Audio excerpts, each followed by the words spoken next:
It's a Friday edition here on, no, wait, Thursday. It's an edition. It's the late week edition here on Zero Block 30. Today we have 5 rounds of the magazine. Round number 1, if the gondola is a rockin', don't come a knockin', because Marines, no, wait, hold on. Because it might. Kate loves to do riddles when she writes these sometimes. All right, here we go. Round 1. If the gondola is rocking, don't come and knocking, because it might be a story about Marines that shocking. Marines got crazy at the San Diego Zoo. Kate writes written headlines for verbal things, and it drives me insane. Yeah. That's a fantastic headline for a blog. Terrible as a void blur for me to read. Round number 2. Of course, this is the big story of the week because there's 3,000 troops that are now in Eastern Europe as tensions between Russia and Ukraine continue to rise. Haley Britsky from Task and Purpose actually went down to Fort Bragg. There's a big group that's going down from there. That shit would be fucking awful, man. Because some of those folks that are going just got back from Afghanistan. They're still on heightened alert, and they're the ones that are going again. I just think of the spouses and the family resource officers. Being family resource officer, you might know this, Cons. I'm sure that there's like levels of rank as far as family resource officers. 82nd Airborne has got to be one of the highest. In terms of the rest of the military, no, I think it's more like it's really just unit specific. That's and like an SE school in the military, though. Like Fort Bragg is an SE. That's like a fucking Nick Saban family resource officer. Yeah, no, you're right. The hub there is probably pretty strong relative to some other posts across the Army. I would agree with that. But it's interesting sometimes too, like there's unwritten rules on who needs to step up in the FRG in terms of the leadership, the spousal leadership. But you'd be surprised. I've seen lower ranking people and their spouses just really get involved with it and they let them run with it. And they're huge difference makers in the unit too. If you have a good family resource officer, it's a game changer for not only just like the spouses and the families, but for the active duty folks too. It's good for unit cohesion. Yeah, you'll have those family days where it's like, oh shit, let's all get together and see what's going on. And the good FRO will have a legit bouncy house or something. Also too, when there's a deployment, if you don't keep the families informed, like right on top of the news and everything, let me tell you about the gossip mill that begins. Like all sorts of crazy rumors start spreading, and this is going on. You have people coming in, spouses coming in. Why hasn't the unit Facebook page been updated in a couple days? What's going on here? We don't know shit. Which I get it. And then the rumors make its way back to wherever the troops are, and then that starts going back and forth. That's crazy town. And anyway, I'm interested because when we all left, social media certainly wasn't what it is today, and I have to imagine the dynamics are so different now. God, I wish I would have crushed on TikTok when I was in. Oh yeah, you would have. But you would have gotten in trouble because you'd have been TikTok drunk. You'd been TikToking in spots where you shouldn't have been TikToking. True. That's true. Man, you'd put away the fucking cell phone. You're on the goddamn rifle range. I don't care. You got 500,000 followers. I'd be piggy dipping in the piggy pond, man. Hey there, Master. You're not the one that gives me money from the Creators Fund, are you? Damn right. Exactly right. Round number 3, President Biden ordered a strike that killed the ISIS leader in Syria. Round number 4, military working chicken captured at the Pentagon after trying to steal some government secrets or possibly some stray chips. They aren't sure which one it is, but we're going to try to get to the bottom of it. And I also have a bonus round of extraordinary animals that have been in service of the military. I cannot wait. And then next week, we're already going to do Tuesday. We're going to give you a little bit spoiler. Next week, we're going to do military insects and how they've done insects, because I read an article on that too. Blew my fucking mind. But today, first up is animals. I can't wait to get into that. And finally, round number 5, a bill was signed honoring the World War II ghost soldiers. And all we can say is these guys would be a hit at some pool parties. Some of the pictures that they have are incredible. Inflatables. That was their specialty. Huge inflatable tanks that looked real, but they would you could put it in your pool, inflatables. You know where they should have got jobs when they got out? Where? They should have been one of the Disney Imagineers. I bet some of them were. A lot of them came from theater set backgrounds and stuff. I wouldn't doubt it. I saw the thing how they will use perspective, to change things. There was this big thing of Snow White and the Seven Dwarfs that came out, and they had 7 different statues and Snow White that were made from marble, from Italian marble, and it was carved and beautifully done.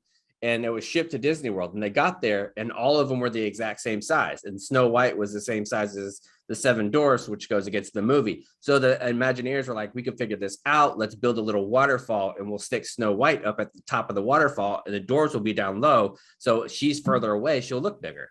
The perspective, right? Yeah. It's a perspective thing. Huh. Incredible. Yeah. And that's the kind of thing that you really want to talk about when you're doing a little bit of goofing with some Whistle Pig, because Whistle Pig's distillers at the Whistle Pig. By the way, the KFC Radio guys, if you don't listen to that show, give it a listen too. They are also have Whistle Pig as their presenting partner. Nick Hammy, let me try the Boss Hog that they have, Whistle Pig Boss Hog. That's like $500 a bottle. Holy shit. It might be my one of one whiskey of choice. Like that shit is fantastic. But if you can't afford the $500, like my wife would absolutely kill me if I bought a $500 bottle of whiskey.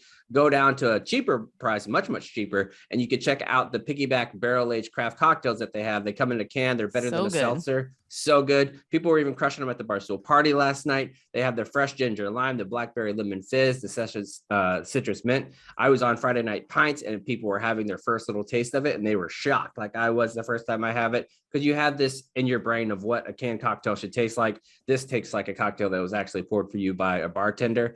Go get some for yourself. You don't have to take my word for it. Go to piggybackcraftcocktail.com for more info and make sure you grab a box. Thanks to Whistle Pig for sponsoring this show and all the shows this year. Now, Catherine, you've had quite the week. We did, if you didn't listen to Tuesday's episode, go back and check that out, the portion that we talked about Stolen Valor on, because we got into that a little bit. And as the week has gone on, we found out more and more information about this story. Can you give us a little bit of an update of what you've been seeing, and including gunshot wounds to COs?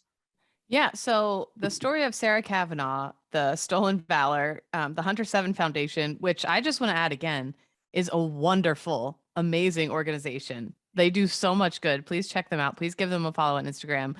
Chelsea, who runs it, is one of the most impressive veterans that I have ever been in my orbit in the veteran world.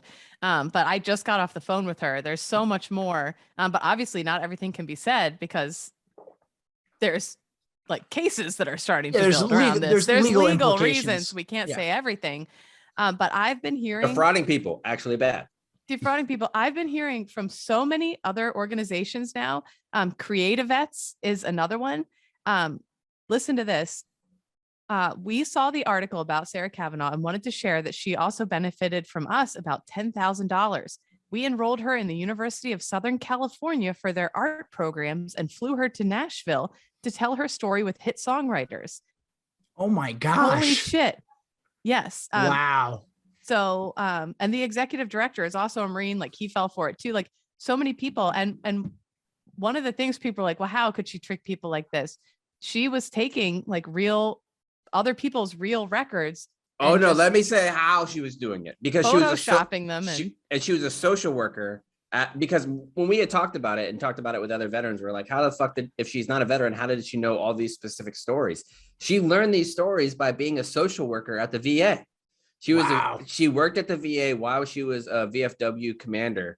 And the things that she did are legitimately, she was making $88,000 a year. Another person that was investigating it found, because it's a government position job, you can find the salary. She was taking in tens of thousands of dollars of charity while also making nearly $90,000 a year, working as a social worker who would be giving counseling to veterans in need and hearing their stories and adapting them as their own. Yeah, what was her end game? That's what I need to know. What was the end game? Or is she just such a sociopath that it was more, let me just see how far I can take this thing? Well, I heard, I got messages from people who were in the her VFW post. And before Task and Purpose's story came out, when they saw me speaking about it, they said, Kate, hold on. I think you're wrong. And you don't want to get yourself sued for saying shit about this woman. She's the real deal. Her dad was a commanding general. I have personally driven her to chemotherapy appointments. People were telling me and I said, like, in my mind, I'm like, well, she's walking behind the building and not going in because she does not have any of that. And when she was pressed about her record, when Major Tom Schumann was like, look, I have some serious questions about your record now that I'm looking deeper into it.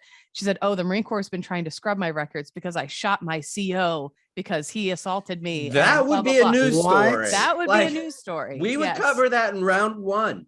Yes. Yep. She also said that her twin brother died in, I believe, Iraq or Afghanistan. And when another veteran was like, I'll she go, gave the actual plot, like she where gave he the was actual at plot Arlington. number. And Oh so my goodness. another veteran was like, I'm going to go see, went to that grave. And not to like, go see to investigate, but to go see and like pay respects. And he looked it up, and it was actually, because you can look it up when you're at Arlington, and it was an African-American veteran, Black veteran, who died in Afghanistan. Not related to her in any way. And there's more that can't be said. But there is actually, every time I think there can't be more to this story, there is so much more to this story that's going to come out. Angry Cops, who's huge on social media, he messaged me saying she got over on him and some organizations that he was working with. It is so far reaching, it's so far deep, and the lengths she went to make the paperwork and everything seem legitimate is crazy. So just, I want to, again, like, I saw people hating on the organizations for falling for it.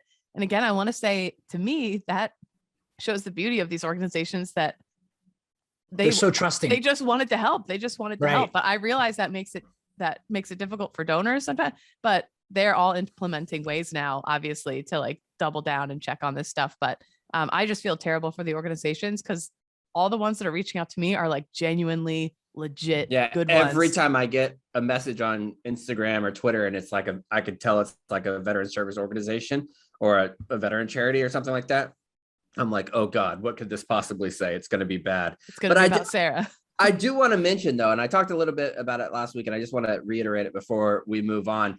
I think that this kind of thing really shows how special the GWAT era veteran is. I think that this group really does bind together more so than generations past. And partly that's because social media has made it so easy to remain in contact with friends and find other like-minded people. But I told Tom Schumann last night, whenever we were talking, I said, I'll just read it. By all accounts, the younger generation of veteran has no reason to feel complete about the wars that we fought. Our completeness resides in the community that we have. It's a trusting community, it's immediate reaction community, and it's a compassionate community. Getting fooled every now and then is a byproduct of that, and I wouldn't give that up for fucking anything. Yeah. Chaps, you said it, like when this whole thing ZBT started way back when, you didn't say like, hey, by the way, before we start chatting, send me your DD-214. We just took all of each other at our word. And it's crazy to think that some people are. God, how good would our numbers be if it turned out one of us was a fake? It would be incredible. I'm surprised that nobody's done a background search on Kate, honestly. Yeah. And it could have crept in until, where did we go? And you were on the wall there, Kate. Where was that at? Do you remember? Oh, at the Air Force Academy. Oh, that's right. Yeah, the Air Force Academy. Remember on that? Yeah. There's a picture of me in uniform on there. And I was like, okay, maybe she's not stealing Valor. Maybe I served. Yeah. I just forgot all the details of my service. Crazy. You know how like in Catch Me If You Can, Frank Abagnale, he was like, basically he was stealing from banks and the government, so no one really thought too much of it. And they're like, oh, well, whatever. Those people have insurance, and it was a nice, lighthearted movie. This is that, except bad. Because dude, I don't know. I was telling our PR people, like, how is nobody else picking up on these stories? Like Fox News is, the CNNs, the MSNBC. How? And I think it's because there's so many buzzwords in it that they're like, ugh, I don't know if I want to touch this one, because it's stolen valor, it's getting blown up by an IED, it's having cancer, it's defrauding veteran, it's all these different things that normally you would think that's very clickable. How is this story not on mainstream news yet? I think once whatever I don't even know what I could say. I think once more comes. No, you don't have to be like, you could say she's going to get indicted. Like, I think once that happens, then we'll see more news about it. I think the bigger news outlets are waiting for real more confirmation on it. And then there's definitely going to be, they have sources and all that shit. And they don't want to be like me reporting that the Jaguars have signed Byron Leftwich and Adrian Wilson a week before they did. They might actually not. Right. Yeah. Oh, no. Really rocking the boat. You know what I mean? Yeah, exactly right. Speaking before we get started, okay. I'm just happy I didn't get replaced. Good to be here. Yeah, it's always good when you don't get Wally pipped. We'll allow it. Welcome back. My mom, bless her heart, that was a very Southernism of me. She wrote in, she texted me. She was like, I don't like that other boy. That not for Connor. Like, I don't like that other boy. Talking about Jake. She thought we were really auditioning. Yeah, she thought we were. She was like, Connor's been. Just give him a break. He might have some other things going on. He's fine. Thank you, Mama Chaps. I appreciate it. I appreciate it. She's like, let him know I said. I'm like, I'll never. All right, let's move on to round number 1. We're going to head out to Kate's beloved San Diego. What happened out there, Catherine? Yes. Another story by Jeff I still fuck up his last name. Shogel. God damn it. I just spoke with him on the phone recently. Lovely guy. Anyway, gondola story for you people. Love a good gondola. New York City has one. People don't realize, between Manhattan and Roosevelt Island. It's a delight. Anyway, four Marines were arrested on January 29th for allegedly causing more than 100 people at the San Diego Zoo to be stuck midair on the Sky Safari aerial tram. I love this so deeply much. It took firefighters. This sounds like every Marine I've ever led in my life. I love this. To me, there's stories that just encapsulate like esprit de corps in the young Marines, and this is it. It took firefighters up to 2 hours to rescue everyone from the gondola ride. How could this possibly happen? The Marines are accused of rocking back and forth in their gondola, causing the system to shut down.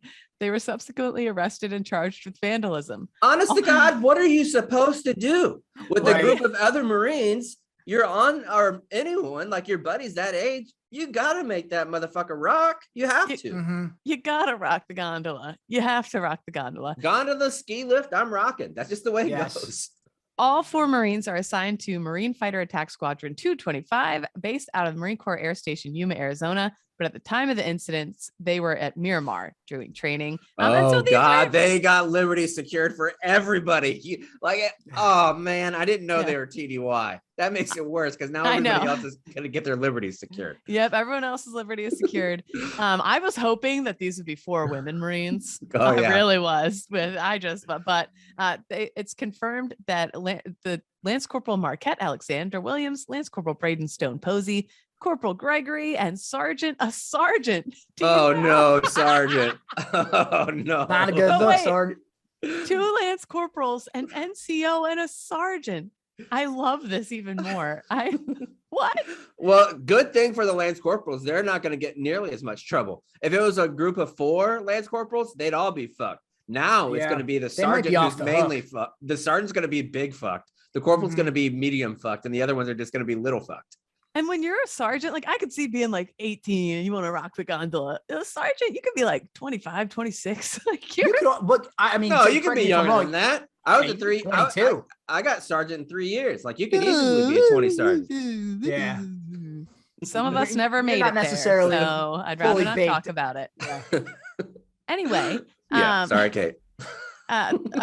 According to a spokesperson for 3rd Marine Aircraft Wing, they said, we're committed to being good neighbors to the San Diego community and will continue to work with authorities as they investigate. Anyone will be blah, blah, blah, held accountable. It's important to remember that all this is why I hate PAO. Like, I'm so sick of them. Like, anybody will be investigated. They're goofing. Say, hey, things got out of hand. We're going to give them a good old-fashioned safety brief. We might even take them out to the tree line, give them a little beating. Like, all those things are fine. And I think the public in that scenario, if you're like, look, they caused a bunch of people to get wet. They didn't want to get wet. It ruined a bunch of people's day. Firefighters had to come out, but we're going to beat the shit out of them for a little while. I think the public fair. Probably like, yeah, fair enough. Fair enough. I also want to say I would blame the San Diego Zoo for allowing 4 Marines to get on a gondola. How do you not have one Marine say that I was having a seizure and they were trying to get me out? Right. Ooh. There should have been, and those Marines should have been in cahoots. If they had better unit cohesion, they would have come up with a better junior troops. The Lance Corporals, I blame them for that because they usually have the best excuses. Absolutely, they do. So I'm really disappointed that in them as well. It's important to remember that all 4 of these Marines are presumed innocent. No, however, they are not. They are not presumed innocent. Yeah. So he goes on to share some other examples. Remember when Marines made a video of themselves bowling naked in a barrack shower room? Or how about Marines deployed to Africa managing to short out their generator for Combat Operations Center because they were trying to watch Mighty Morphin Power Rangers? and no one can forget the Marine who tattooed his buttocks with the words, "He's a Marine," from the TikTok video. He's a Marine. There was a drunk Marine playing with a samurai sword that didn't end well. A drunk Marine triggering a fire suppression system in an Air Force hangar, filling it with foam. A Marine mechanic stealing an A4M Skyhawk and flying aerobatics briefly. So we goof. Okay, I'm sorry. We goof. how many times have we said it? You get these young folks, and there's plenty of 18 to 22-year-olds that are doing this sort of thing all over the country. They're just not in the Marines. So it's not outside the realm of normal behavior for young people that all of these stories. Right. Also, and nobody got hurt.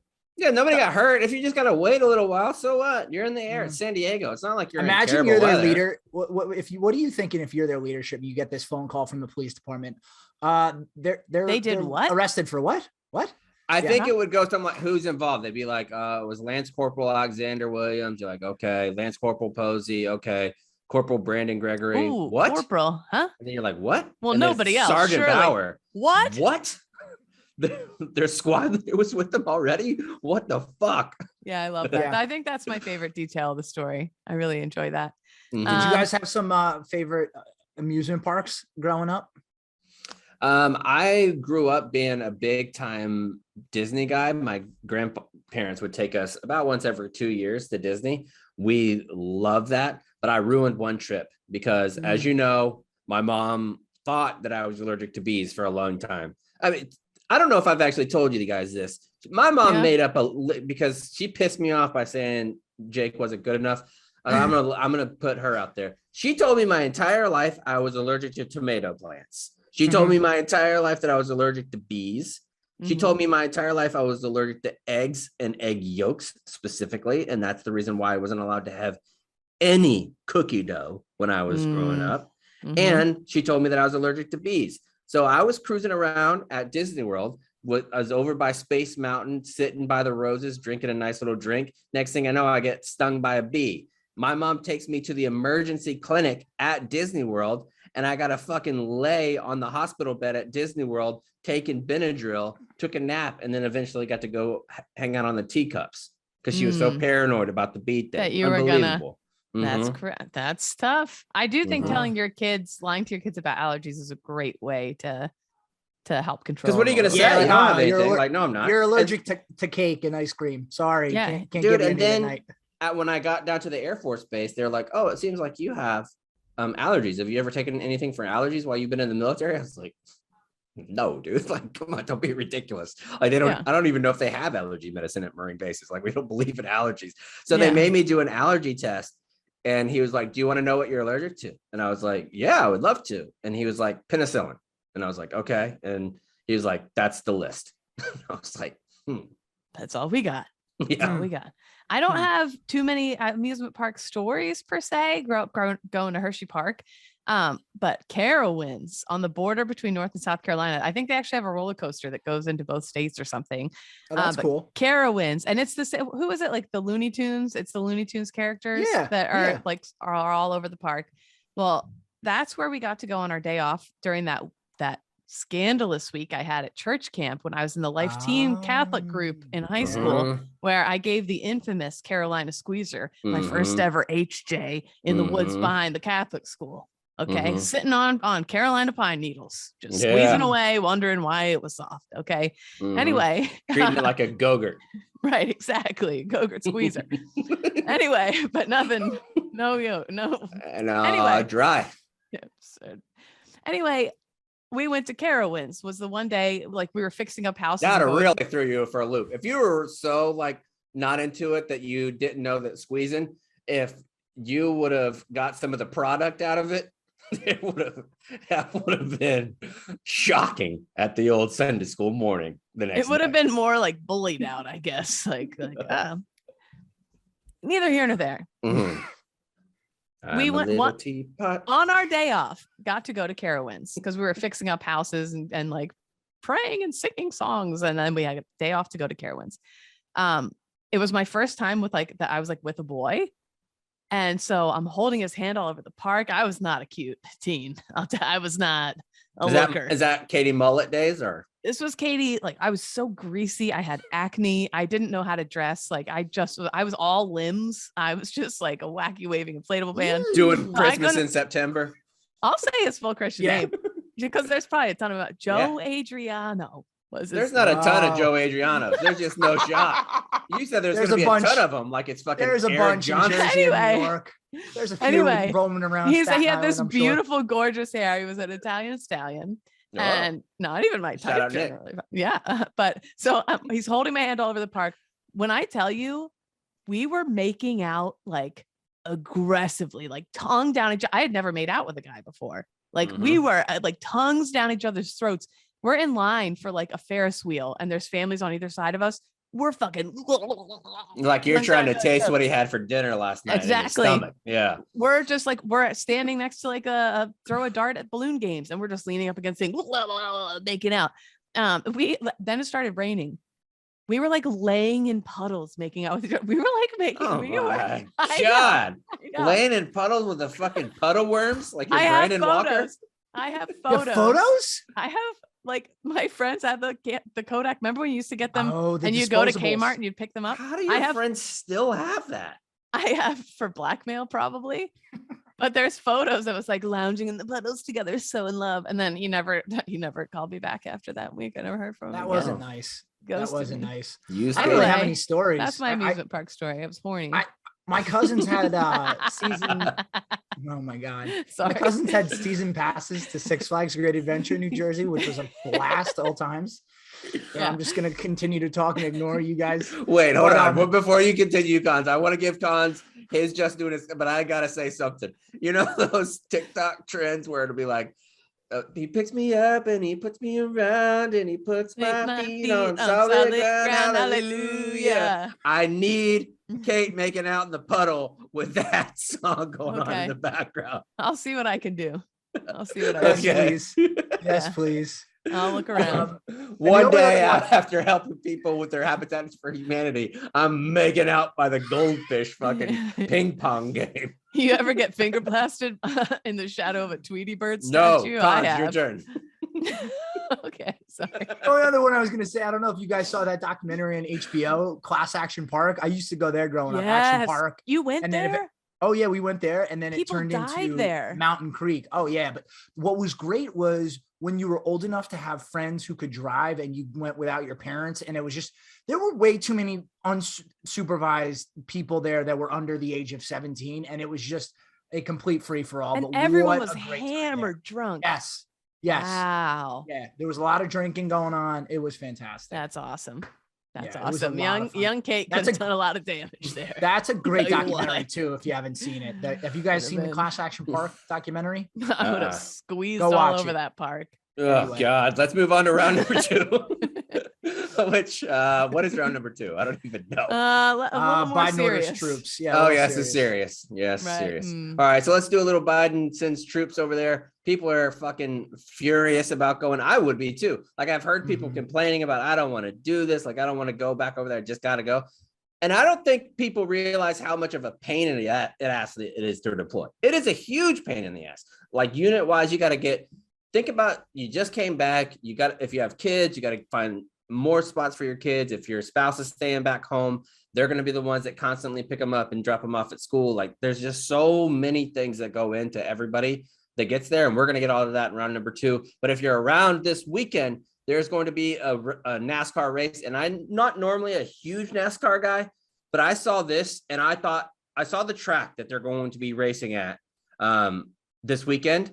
And I was like, there's no way that this is really going to happen. Like, because it's in the Rose Bowl, it's in LA Coliseum, and they have the drivers. They're going to be doing 150 laps with 23 drivers on a car track that usually fits inside a football stadium. Yeah. How the fuck is that going to work? Like, it's going to be insane. It's going to be crowded. It's going to be a shit show. It's in the best possible way. In the best possible. Oh, it's going to be chaos because if you are a casual race fan, you don't want anybody to get hurt, obviously. But you do want to see some good wrecks from time to time. Like nobody is against some good wrecks. That's exactly what's going to happen on this track. So if you have to watch the race this Sunday, it's going to be unpredictable. It's the first time edge of your seat action that you can only imagine. The NASCAR Busch Light Clash at the LA Coliseum airs this Sunday, February 6th on Fox. It's going to be one for the history books. Check it out. I know I will be. And it makes it even better that it's going to be under the lights too. Even better. Oh, wow. I didn't know that. That definitely adds a little. I mean, that would be a legit.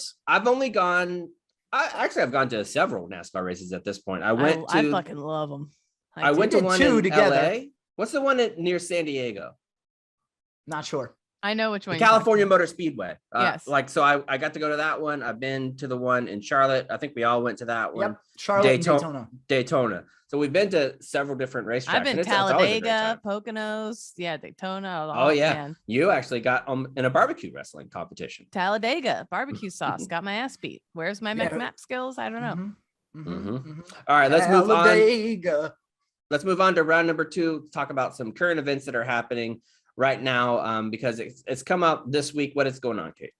Yeah, the United States is going to send nearly 3,000 extra troops. We already have troops over there, apparently from the Florida National Guard. I don't know. Anyways, extra troops to Poland and Romania to shield Eastern Europe from a potential spillover from the crisis with Russian troops massing at the border of Ukraine. Russia has denied plans to invade Ukraine, but signaled it was in no mood to compromise on Wednesday by mocking Britain, calling Prime Minister Boris Johnson utterly confused and accusing British politicians of stupidity and ignorance. I will say this, Boris Johnson, dude, you got to clean it up a little bit and you won't get called those names. Cut your hair, comb it. It looks like a very problem child kind of guy, like problem child growing up. Like those football coaches. I do enjoy watching British parliamentary procedure, though. I do. I certainly when they are going after, because they're like a lot of our stuff happens. You don't talk shit to each other's faces. You'll have like it's on Twitter. We do it on Twitter. You'll have like Tim Kaine that's talking to somebody on CNN and it'll be like, oh, Ted Cruz is a piece of shit. And then Ted Cruz will go on Fox News and be like, oh, these liberals, all they want is socialism. But they don't ever say it directly to each other's faces. They'll go to the parliament and be like, you rapscallion, you no good so-and-so. They just chimney governor. They just lay out like 100 insults in a row. And then the one guy that's like in charge of everything, he'll be like, order, decorum in the parliament, order. Well, Russia apparently doesn't like that. They're talking a lot of smack. Moscow has deployed more than 100,000 troops near Ukraine's borders. And remember from last week, they have over 1 million planes, according to me, which is not true. I know you're not huge on math, Kate, but is 3,000 less than 100,000 or greater than 100,000? It's less than. So we have a few less. A few less, yes. We have a few less troops over there than them. They've got 100,000 troops near Ukraine's border now and says it could take unspecified military measures if its demands are not met, including a promise by NATO to never admit Kiev. That's Ukraine. Anyway, a striker squadron of around 1,000 U.S. service members based in Germany would be sent to Romania, while around 1,700 service members, mainly from 82nd Airborne, would deploy from Fort Bragg to Poland. 300 other service members would move from Fort Bragg to Germany. U.S. President Joe Biden said the deployment was consistent with what he had told Vladimir Putin. As long as he is acting aggressively, we're going to make sure we can reassure our NATO allies in Eastern Europe that we're there. The objective, Pentagon spokesman John Kirby said, was to send a strong signal to Putin and frankly to the world that NATO matters to the United States and it matters to our allies. Cons, do you think these folks that are going to Poland, because it's an army unit, so you would know more, are they going to be able to have liberty? Are they going to be base restricted? No, they'll definitely be restricted to wherever they are, especially under these circumstances. It's like being on call, right? Because, dude, imagine going anywhere in Europe and getting on a plane. You can go to all over Europe, and next thing you know, train. Next thing you know, you're drunk in some Polish prison, and you can't get back to your unit, and then all hell's breaking loose because we're missing PFC Johnson. I don't know anything about a Polish prison, but that sounds scary. It sounds terrible. I'll say this too. Terrible. Big mountain country, a lot of gondolas. True. Yeah. Don't want those troops on those. We saw what happened in San Diego. We absolutely don't want that at all. But if you had to go to Poland and you didn't get a straight from the source pierogi, yeah, that'd be a big miss. Did you Hopefully know Poland, getting some local food. Biggest castle in the world, home of vodka. It's where vodka was originated. Europe's heaviest animal, the European bison. Thick butts too. Thick butts. I didn't know any of these things. I didn't know Europe had bisons. World's first upside down house. And did you guys wait? Science fact. There was this week, because of that huge storm that blew through like Chicago and basically all of America, there was a lightning strike that was 500 miles long. One bolt of lightning. Yeah, I don't know how they measure that, but I saw that. Yeah, that's wild. Yes, that's crazy. No, the thing I'll say about this is I think I'm glass half full in it here. The hardest part about this deployment is that I ultimately don't think Russia is going to flex and do anything aggressive to where our troops that we've deployed will be engaged in any sort of combat. Again, glass half full. I'm trying to be positive here. So really it's a deployment of inconvenience, because as you said, chaps, I'm sure on their deployment schedule, a lot of them just got back from another deployment to the Middle East. So to then turn around and get uprooted from their family when so much of the deployment schedule in the Army, and it's going to change going forward, but it was very prescribed. Like you knew, okay, we're deploying on this date or thereabouts. So to just get turned around and uprooted as if you're some special operations unit who's used to deploying haphazardly, I think is probably just the hardest thing to deal with, is just the psyche of these soldiers. And as you said, chaps, keeping them from doing stupid shit because they don't want to be there. I think ultimately what the decision between NATO and the Ukraine government is that they are saying, let's move in some of these troops to the different areas, because Russia has been doing some small scale attacks where they've killed 14,000 Ukrainian troops over the last few years. So they are doing some military operations.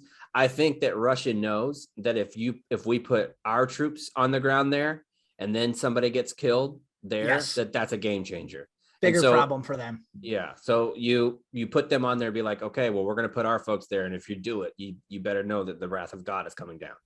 Right. They want to flex because it's Ukraine and they can clearly intimidate Ukraine, but then they don't want to have to deal with if we have to really get involved with this thing. Mm-hmm. That's crazy. One other thing I'll say, we were talking about Haley Britsky is down there at Fort Bragg as they're leaving. And there's this photo. This is her tweet.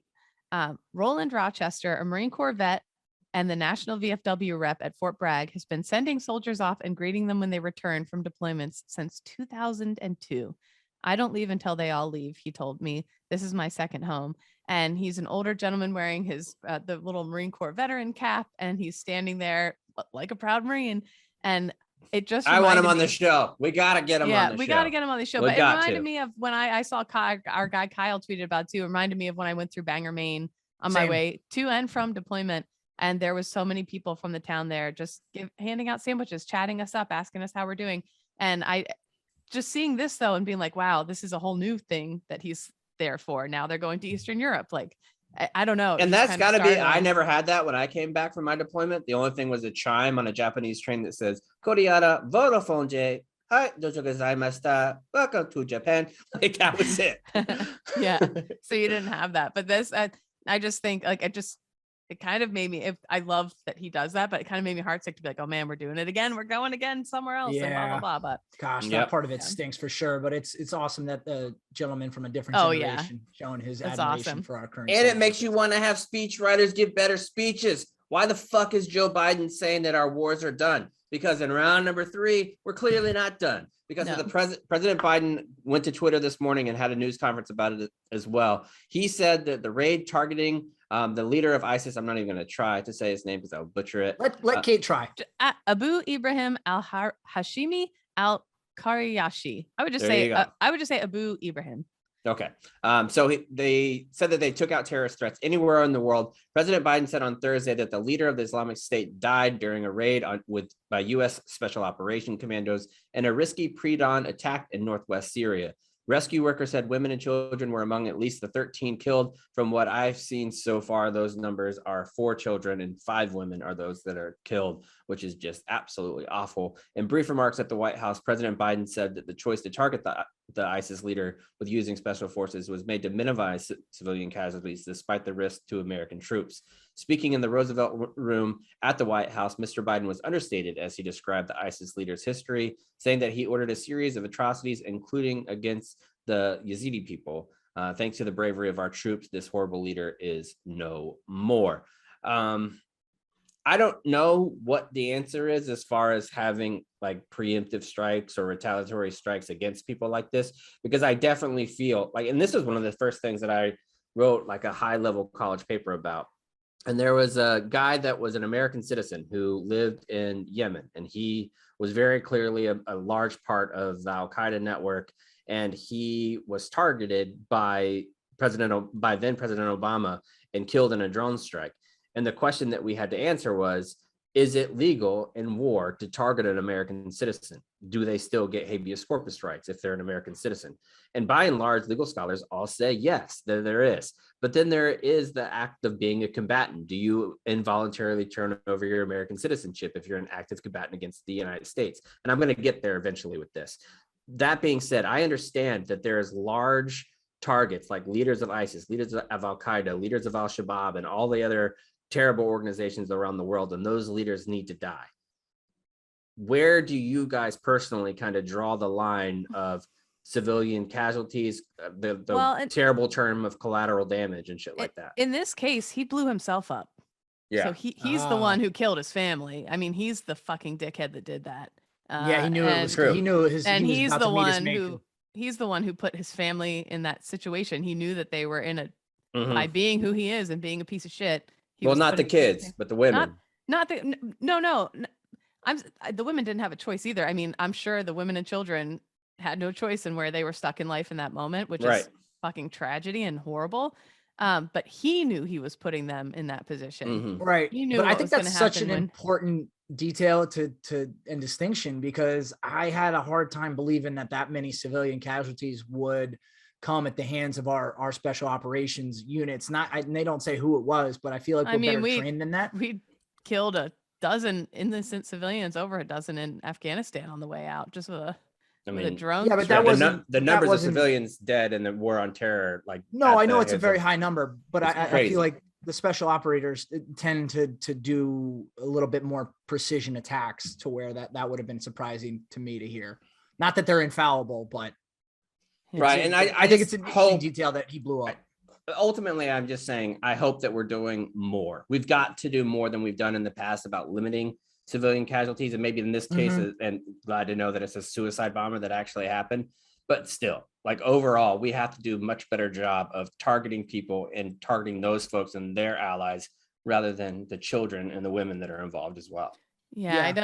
It's really, it's really, we're obviously not privy to the OPSEC. I mean, maybe that we could target him when they're out of their home and not around all those women and children, because it stands the reason that he had a sense that something like this would happen, or maybe he just wears a suicide vest all day, every day. I don't know. I would like to think if he didn't do the suicide vest, I believe that he probably would have. I'd like to think he would have been the only one killed in this, that they could have gotten in that house, figured it out. I'd like to think that would be the case. And that's obviously ideal to do that. We do know some of the details. Kate, do you want to walk us through a little bit of the details about the operation and what they actually did?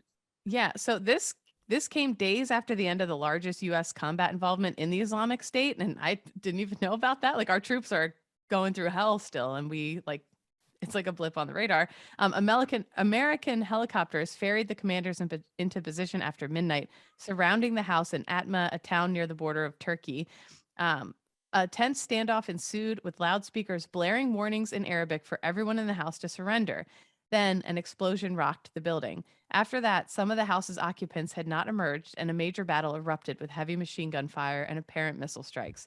During the operation, one of the American helicopters suffered a mechanical problem, was forced to land, and was later destroyed by an American attack aircraft. About 3 hours later, American commandos and their remaining helicopters flew off. This is a reminder, like, there's some incredible fucking people watching over this country. Like, holy fuck balls. That's pretty crazy. So anyway, given the fluid nature of early reports in a complex raid like Thursday's, the military's initial version may be incomplete. Accounts of other events have at times turned out to be contradictory or sometimes flat wrong. But just pretty crazy story. That's very sad. But I think it's good that that guy's dead. Right.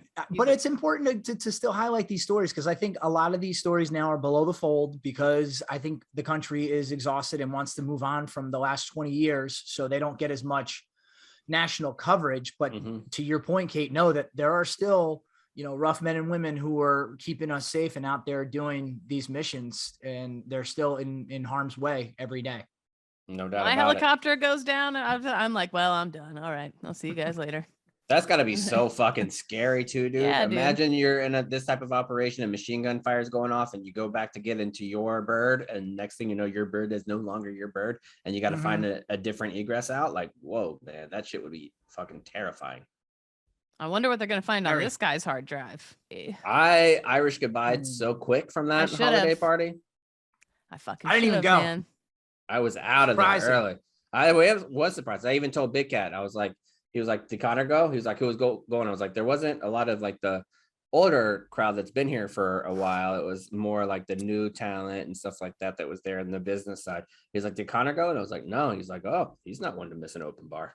Yeah. That's the thing. But you know what? That's interesting. I guess this is part of growing up. Like, I didn't have any of that FOMO. It's like, I'm not going, and okay, I'm okay with that. That was okay. That's how I didn't need always to go am. out on a Wednesday. Yeah, I'm always kind of like that, where I'm like, I hope everyone has a wonderful time. I'm gonna watch Sure. Jeopardy. Yeah. Right off the bat, when I walk in the door, people are like, "Mom's night out, Mom's night out," and they buy and they get me a high-end tequila shot, and I'm like, "Oh, that went down smooth. It's burning."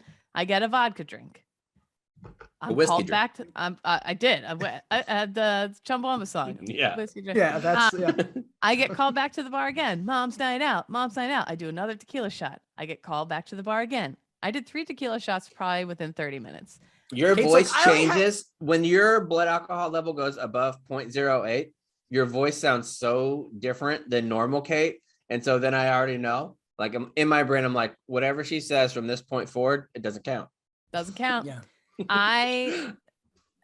At this point, I saw like almost immediately. I saw because I haven't drank really in almost 2 years. Right. I went to a wedding and I got like kind of buzzed, but not really. This is the most. Yeah. Holy shit. Anyway, I don't. All right, let's move on to round number 4. We're gonna leave it at that. We're going to talk about this chicken that was at the Pentagon, which is a nice, too bad we can't play Brady Higgins because this would be a nice spot after the last 2 rounds that we had, because the AP reports that a wandering chicken was caught sneaking around a security area at the Pentagon. A local welfare animal organization said the loose hen was found early on Monday morning near U.S. Department of Defense headquarters. An Animal Welfare League of Arlington, Virginia said. Apparently, the answer is why did the chicken cross the road is to get to the Pentagon. The chicken was taken into custody by one of the league's employees. Chelsea Jones, not to be confused with the other Chelsea that we've been talking about, is a spokesperson for the organization. And she said in an email that she couldn't reveal the precise location where the bird was spotted. OPSEC, obviously. We're not allowed to disclose exactly where she was found. We can only say it was at a security checkpoint. It's also unclear where the chicken came from or how she got to the Pentagon. China. Probably so. And this is my Probably. favorite part of the article. The hen, which has brown feathers and a red combs and wattles, is a Rhode Island redhead. Jones described the bird as sweet and nervous, but she said it aloud. I love how they gave like actual depictors of what, like we know what a chicken is. Like, I don't know if we need to know what color its comb is. I don't know if we need to know all that stuff. But this is the type of thing where I think if you haven't read a lot of military news or if you haven't been around in a while, like you'd be like, oh, why are they worried about a chicken? Because you never know what like spy agencies are trying to use. Because you'd be like, haha, it's a little chicken floating around. This is hilarious. What could a chicken possibly do? Not so fast, my friends. Guess what's drilled into the beak? Yeah, a listening device. Exactly. And guess what's under its flap? Not that kind of flap, Kate. Guess what's under its little wing? You have the little apple square. Oh. Wow, those things are everywhere now. They really are. So, Kate, why don't you walk us through some of the other elephants? Or no, damn it, some of the other animals. I bet there's an elephant. There is an elephant, spoiler alert. So I saw this and I was like, what other animals could possibly use? Because we know that they use dolphins. We've done stories about dolphins, dogs. Obviously, we know about horses, but there's some other ones that I found. And goodness gracious, I would have had no idea. Kate, walk us through some of these animals. Buddy, elephants. We've been using them since ancient history all the way up to the Second World War, where they were used instead of bulky vehicles on difficult roads. They can even like move trees out of the way for vehicles and pull aircraft into position. Let's see. We also I actually Googled that. You can find an elephant that has like straps tacked to it. And they're like, let's go. Pulling out a whole fucking palm tree. If you know anything about palm trees, those bad boys are difficult to move. Oh, yeah. Well, any tree for that matter. Yeah, any tree. From right from the ground. However, you are going to need some water dogs with you. True. They drink over 169 liters of water a day. That's a lot of Coca-Cola. Okay. I don't know how you get that much water, because as a dog handler, one of your responsibilities, you carry all the water for yourself and all the water for your dog too. and that shit gets heavy. Like How much water you got to carry for a dog? It's used depending on the type of mission that it's going to be. It's usually around 2 gallons per day. Mhm. Wow, 2 gallons of water is not light. No, and then you got to do the same for yourself. So so if you're going out for a 4-day mission, you can end up carrying like fucking 10 gallons in your backpack. That sucks. Mhm. That sucks. Mhm.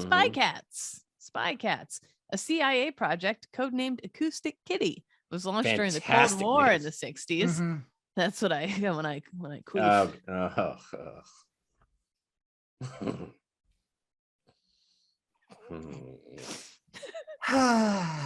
I knew there was going to be some type of like vagina joke. I wasn't sure that we were going to go with the Acoustic Kitty queef. The whole AKQ. Anyway, we used them during the Cold War in the 60s against Alpha the Kremlin. Kilo Quebec. Yeah, ferrets.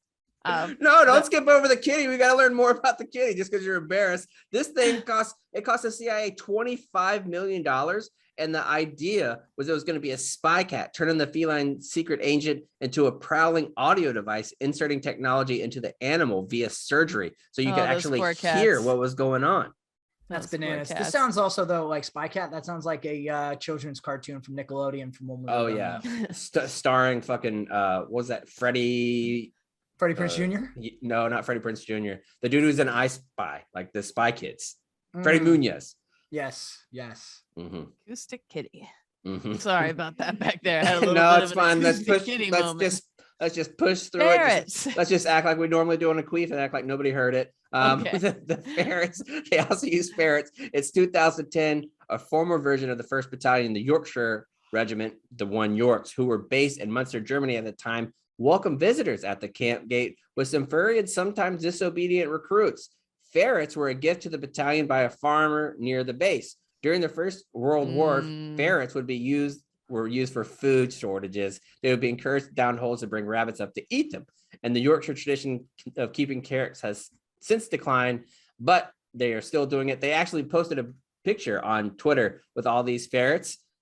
It would be hard to maintain your military bearing if you're holding a ferret, because ferrets are very squirrely and they'll just move around all the time. You can't maintain a level of discipline whenever you're handling it. When we had the what was the thing we had in the office a few years ago? YP had it. Oh my gosh, chinchilla animal. A chinchilla. That thing, holding that thing was so terribly difficult because all it wanted but it was to do so was soft. run away. It was I so remember soft. that. I would have a chinchilla blanket in a heartbeat. Oh yeah, I would kill a lot of chinchillas to be that cozy. Mm-hmm. All right, what's the next one? No, I wouldn't. You wouldn't. The next one, pigeons. Talking about pigeons. You put little notes on their leg. Hey, we're bombing them at 6 o'clock, and you fly the pigeon off, and bam, there you go. I think you're making stuff up. The UK intelligence service would parachute containers with birds over occupied European territories with a questionnaire. These pigeons that return carried messages useful to predict and counteract German missions. Pigeons would fly at speeds up to 60 miles an hour. They were fast, efficient, delivering coded messages from the front. Their speed and flight altitude made it difficult for snipers to pick them up. They actually paid civilian pigeoneers to go out and look for 100 pigeons for military use right up to about 1950. And with the advent of the Cold War, the majority of the British pigeon operations were believed to have shut down, but not the CIA. We're keeping those things because declassified documents reveal in 2019 how the CIA trained pigeons to carry out clandestine spying operations by taking pictures of restricted sites in the Soviet Union during the Cold War. Like that, to me, that's incredible. 1990s, we did that all the way to That's the 1990s. all of these are incredible. I have something shocking to say. Oh, what? Good. 23-year-old Kate is at the bar. She's a pigeon. Sees a very handsome man. Oh, what do you do in the military? Pigeon guy. I'm not going for it. I haven't heard that name in years. Right, yeah, I'm not doing it. Sorry. You're not into a pigeoneer? Nope. What about a military working elephant handler? No. Okay, you would hate Mike Tyson then. Ferrets. Yeah, no, I don't. What about the beluga whales? No, I don't think Dolphins? So. Yes, of course. Oh, by the way, Cons, we had another thing I had pulled up for a Tuesday show, but we didn't do it because you weren't on here. I saw this article about killer whales. Oh, Killer whales are the first animal known to attack and kill a blue whale, and it happened recently. Whoa. A group of killer whales attacked a blue whale, and they said that they fucked with the blue whale for like 3 days while they were doing it. I don't want to hear this. Just psychological warfare. Just taking little bites out. They eventually targeted the blue whale's tongue. They noticed that that's how it brings in the food, was with its tongue, and they bit his tongue out. Oh my God. Dude, these things are deviant, and we have this perception in our head that it's Animal Lieutenant Aldo Rain's group. Yeah, it really is. You're absolutely right. That's a great like way to one of those. it. They should definitely call one of those killer whales the Bear Jew, like for sure. Yes. This is definitely Quentin Tarantino's next movie. That's unbelievable to me. Please share that article because I need to read more about this. They're unbelievably scary. They're animals. vicious, man. They're just assholes. They got a real. They really need to listen to an episode when we have an ad read for BetterHelp. Honest to God, they got some issues that they need to big time issues. Take care of. Big time issues. Big time issues. Who else has issues? But it's good issues because they did great things. Is the ghost soldiers, what I honestly hadn't heard about until recently. Kate's going to tell you about that, and it's going to get you all chubbed up just like Roman would, because most guys have tried to last longer in bed, but thinking about baseball. Speaking of inflatables. Oh, buddy, you have no idea. Roman swipes are a clinically proven way to last longer in bed. They're effective, easy to use, and fast acting, but don't require a prescription. Recently, I actually saw that the length of your nose is nowhere near the same as the length of your penis, despite rumors to the contrary. Roman swipes can use swipes in a discreet unpacked package that they're going to send you straight to your door. Go to getroman.com/0. You're going to get your first month for $5 when you choose a monthly plan. That's getroman.com/0. Let's learn a little bit about the ghost soldiers and what they did. Let's do. All right. According to the Associated Press, members of still thinking about queefing. Still thinking about acoustic.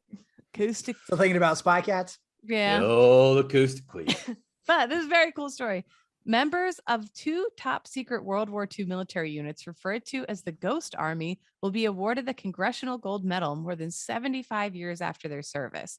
The Ghost Army refers to 2 units that used inflatable equipment, sound effects, radio trickery, and other deceptions in Europe to draw enemy forces away from American units, saving an estimated 30,000 lives. This is essentially what they did in that Western movie with what's his face, where they build a fake town to trick the bad guys. Gene Wilder. Blazing Saddles? Yes. Anyway, the bill was signed on Tuesday.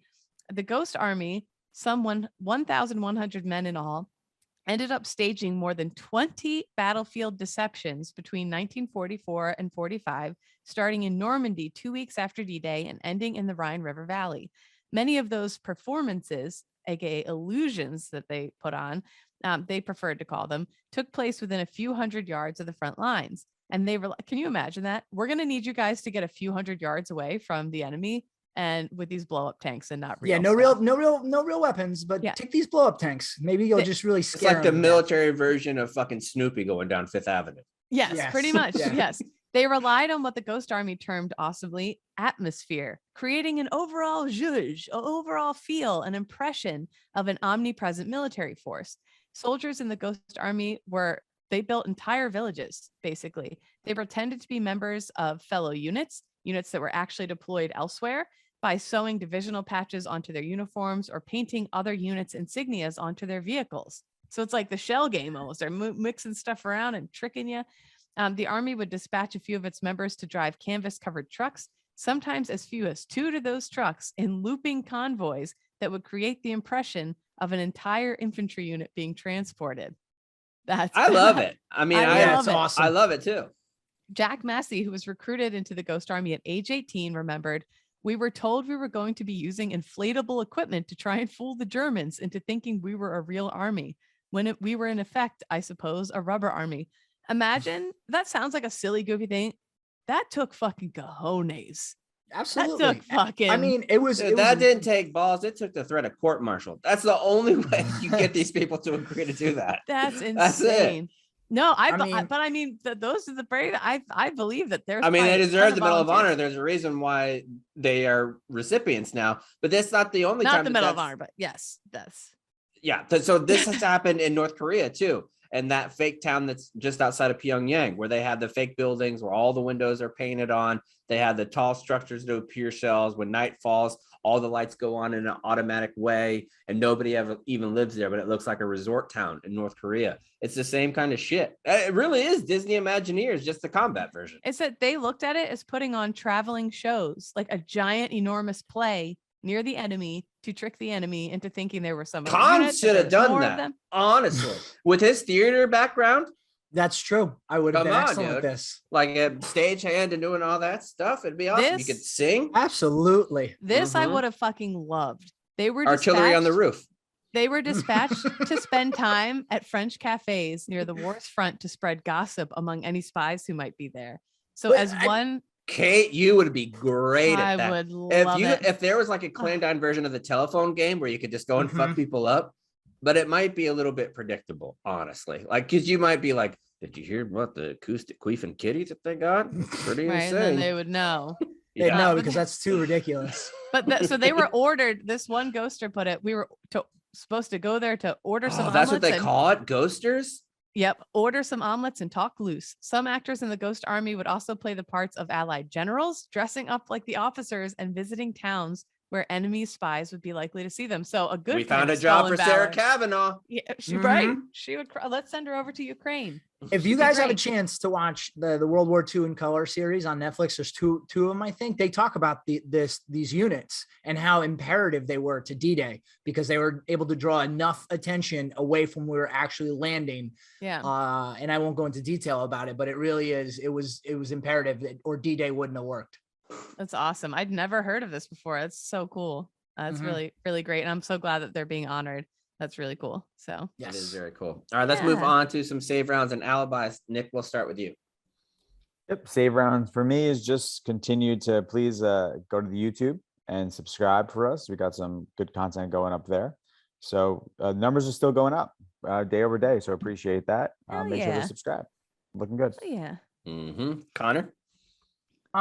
So I have two really. The first being that there's a new series on Apple TV called The Line, and it is a 4-part series that is an in-depth look at the Eddie Gallagher case. And what's interesting is they're interviewing Eddie Gallagher, they're interviewing his wife, but they're interviewing the other members of the platoon too. Some have remained anonymous, some they're showing their names. So you're getting every side of the story. I'm only about 2 episodes in. So far, it's a fascinating look. I didn't realize those guys had helmet cams that they utilize for a lot of their missions. So there's a lot of footage from combat and, not to drudge up that whole case all over again, but it has been pretty fascinating to watch. And as I said, I have 2 more episodes there. So I would recommend that. And then number 2, I promised you guys via the group chat, I was going to say something that was stupid. Chap said, "Oh, don't worry. We expect that from you all times." But continuing the journey into 2022, and when the time is right, calling up my friends from Cross Country Mortgage to getting mortgage for a house. I get why real estate in the area where I live in New Jersey is more expensive. I understand the principles of real estate, supply, demand, proximity to New York City, population density, all of these things. But then the other part of me is saying, what if we just made like a 4 or 5 bedroom house, like costs the same everywhere? Like who says no, right? Old communist cons. Interesting. Like everyone thought it was me. If I took some of these houses and plopped them down in Texas, in Chaps's neighborhood, they'd be drastically different. And then some people are like, well, you should just move. I'm like, I'm not going to just desert my friends and family and all the things I enjoy about this area of the country. So I don't know. That's just something that's been on my mind. It's just annoying. You see some of these houses and what they cost and the size of them. You're like, how the hell do I even justify that? And I've started looking at big purchases and how many years I have to work in order to get it. And it really changes your perspective on things. Like I saw this truck that I really liked, and I was like, oh man, it's a brand new, it's diesel, it has all the bells and whistles. And then I looked at the sticker and it was $135,000. And I was like, is this something, like if I went back to the Marine Corps, is this something that I would work essentially 2.5 years of my life to get this truck? And the answer is unequivocally no. Like I wouldn't. Like you can make those payments and do those. I don't want to. I will not buy something that's not a house that I have to pay more than a year's salary that a sergeant has. And that's my promise to the listener. Not going to do it. I would argue that's no fun. Good Budgeting, point, Kate. not fun. That's a good counterpoint. What's your save round? Yeah, being hungover is not great. I forgot. It's not fun. It's not a good time. Yeah, that's true. That's unfortunate. My save round is I have no idea how Stu Finder smokes as much weed as he does. Oh my I God. think he's built up a tolerance probably.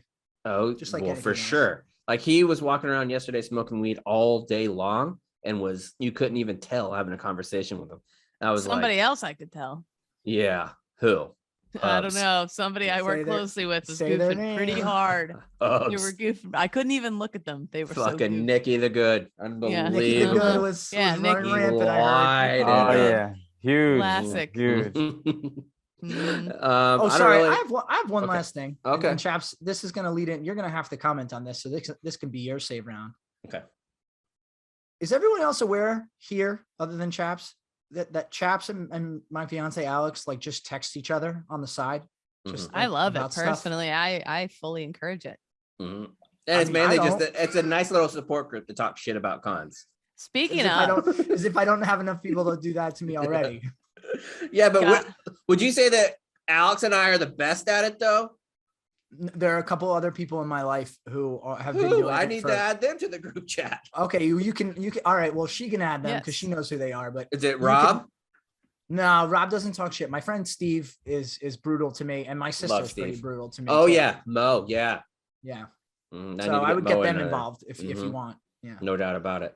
I don't have any save rounds. I'm looking forward to going back home. Shout out to the Texas grid thus far. I don't want to jinx anything, knock on a little bit of wood, but there's a winter storm blowing through there and it's ice, which is really bad for the South because we don't have that infrastructure in place. And wouldn't you know it, man, like every time when I first started working here, it was really bad. Like my first trip ever to New York working at Barstool, the moment that I landed, my air conditioner went out and it was July in Texas.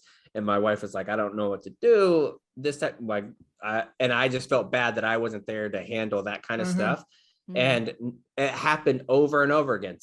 My dogs got into a fight one time whenever I was there when I had Otto, and they got into a fight. Annalise had to rip Gus off, and it took her a long time where I could have just put my head out the window and be like, hey, and they would fucking ran to the other side of the fence.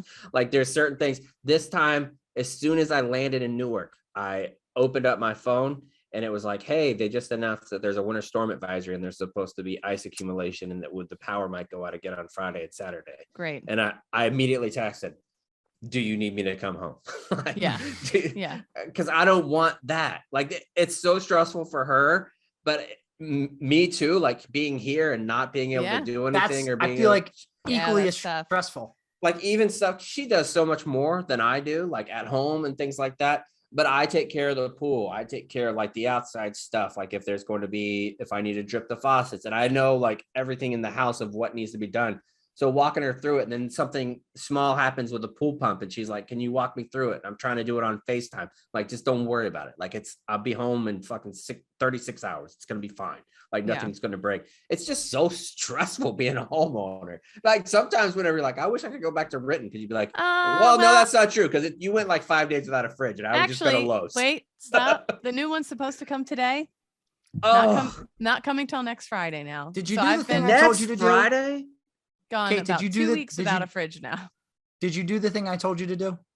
No, You should probably Catherine. do that. I'm gonna do it Cons, today. I need you to write Kate a counseling, honestly. Like Yeah. I think this is something she needs a counseling. You're like, Yeah. hey, Devil Dog, we need to get this fridge situation taken care of. It is genuinely so stressful and so expensive. I'm It eating is. so much Unbelievable. canned food. It's insane. Yeah. I Why love didn't you canned go home and with your hoodie with like 18 fucking chicken biscuits last I night? should have. I should have. I should've. probably did. I haven't checked my pockets yet. Check them. That'll be a nice little surprise. I've passed That'd out be in a amazing. cab on the way home. Ugh. We'll also have a nice surprise for Oh. you on Tuesday when we come back with another episode. Thanks for joining us, everybody. We'll see you again next time. Sound the Retreat.